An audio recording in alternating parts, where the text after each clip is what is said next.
nothing hurt at all. And you can plant like cassava plants that don't need much water and no worm nearby. That you can plant anywhere. You don't need even soil to plant that. You can plant in the sand or some kind of very dry soil. There are many vegetable and plant we can plant without water or with very, very little water. It's very suitable right now because we are short of water, huh? And plant your own vegetable, then you have absolute control about how you harvest and what you harvest and what you eat. Okay, love? Thank you, Master.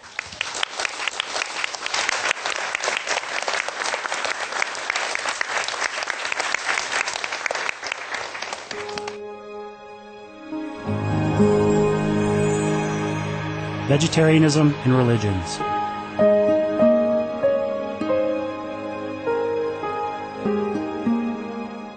The Baha'i Faith. Regarding the eating of animal flesh and abstinence therefrom, know thou of a certainty that in the beginning of creation God determined the food of every living being, and to eat contrary to that determination is not approved. Selections from the Baha'i writings of some aspects of health and healing. Buddhism. All meats eaten by living beings are of their own relatives. Lankavatara Sutra. Cao Dai, the most important thing is to stop killing, because animals also have souls and understand like humans. If we kill and eat them, then we owe them a blood debt. Teachings of the Saints. Christianity. Meats for the belly, and the belly for meats, but God shall destroy both it and them. Holy Bible. And while the flesh was yet between their teeth, ere it was chewed, the wrath of the Lord was kindled against the people, and the Lord smote the people with a very great plague. Holy Bible. Confucianism. All men have a mind which cannot bear to see the sufferings of others. The superior man, having seen the animals alive, cannot bear to see them die. Having heard their dying cries, he cannot bear to eat their flesh. Mencius. Essenes. I am come to end the sacrifices and feasts of blood, and if ye cease not offering and eating of flesh and blood, the wrath of God shall not cease from you. Gospel of the Holy 12. Hinduism. Since you cannot bring killed animals back to life, you are responsible for killing them. Therefore you are going to hell. There is no way for your deliverance. Adilila.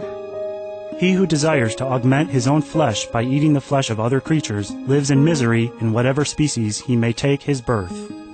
Mahabharata anew. Islam. Allah will not give mercy to anyone except those who give mercy to other creatures. Hadith.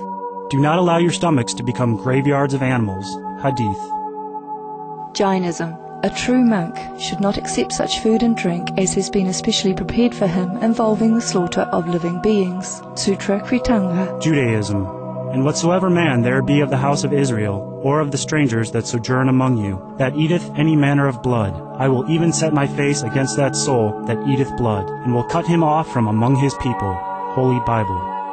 Blood meaning flesh. Sikhism. Those mortals who consume marijuana, flesh and wine, no matter what pilgrimages, fasts and rituals they follow, they will all go to hell. Guru Granth Sahib. Taoism. Do not go into the mountain to catch birds and nets, nor to the water to poison fishes and minnows. Do not butcher the ox that plows your field, tract of the quiet way. Tibetan Buddhism. The offering to the deities of meat obtained by killing animate beings is like offering a mother the flesh of her own child, and this is a grievous failure, the supreme path of discipleship. Zoroastrianism. Those plants I, Ahura Mazda, or God, rain down upon the earth to bring food to the faithful and fodder to the beneficent cow. Avesta. Everybody knows that vegetarian diet is good for health and to save the planet. They will be awakening their own great, compassionate, loving self-nature, and then their level of consciousness will rise up automatically, and they will understand more than they ever did, and they'll be closer to heaven than what they are right now. We have something we'd like to share with you. Oh, wonderful. My turn to enjoy. Yes. Thanks God. Master, in our human culture, Earthlings have always been fascinated with Martians. We are naturally curious about our so-called alien neighbors, and hence there has been much written on the subject, including jokes. Here's one. A girl was visiting her Martian friend who had acquired 2 new dogs and asked her what their names were. The Martian responded by saying that one was named Rolex and one was named Timex. Her friend said, "Whoever heard of someone naming dogs like that?" Yes. "Hello," answered the Martian. "They're watchdogs." Yes, very funny. Yes, very good. Very good, very good. Very funny. Yes.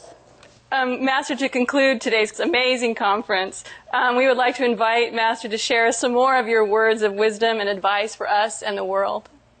You see, the best advice, honey, is from examples. Yes? I think we have plenty of wisdom from Martians, from Martians, from what happened to them and what we discover telepathically, yes, as well as scientifically, yes, they have discovered that Mars is all barren and uninhabitable. But they also discovered that long ago there was water there.